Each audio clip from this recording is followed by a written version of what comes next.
கல்யாண சுந்தர சுவாமிக்கு தனித்துவமான விஷயங்கள் அப்படின்னு பார்த்தா இந்த ஹிருதயத்துல இருக்கக்கூடிய வியாக்கிர தந்தம். வியாக்கிரம் தந்தம் அப்படிங்கிறது புலிநகம். அதுக்கப்புறம் சிரசுல உள்ள சந்திரன். இது ரெண்டுமே இந்த கல்யாண சுந்தரருக்குன்னே உள்ளது. இதை அசைக்க எல்லாம் முடியாது. சுவாமியோ அங்கத்தோட இணைந்தது. இது எப்படி வைத்தார் அப்படிங்கிறது ஸ்தபதியாருக்கு மட்டுமே உரியது. அதே போன்று இன்னொரு சிறப்பு, அந்த மூளை தொலைவிலிருந்து பார்த்தாக்க இந்த மழு ஏந்திய கை அம்பாளுக்கு நெத்தியில உச்சி பொட்டு வச்சு விடக்கூடிய மாதிரியான ஒரு அமைப்பு இங்க உண்டு. அம்பாள் தலையை குனிந்து சுவாமி பாதத்தை பார்த்துட்டு இருக்கார்.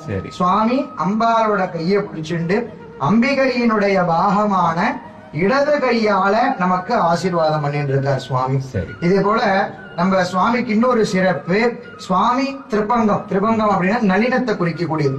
நளினம் அப்படிங்கிறது பெண்களுக்கு மட்டுமில்ல ஆண்களுக்கும் உண்டு. சுவாமி அப்படி நளினமாகத்தான் இருக்கார் இங்க. அதே போல சுவாமிக்கு பின்னழக இருக்கக்கூடிய ஸ்தலம் திருமணஞ்சேரி.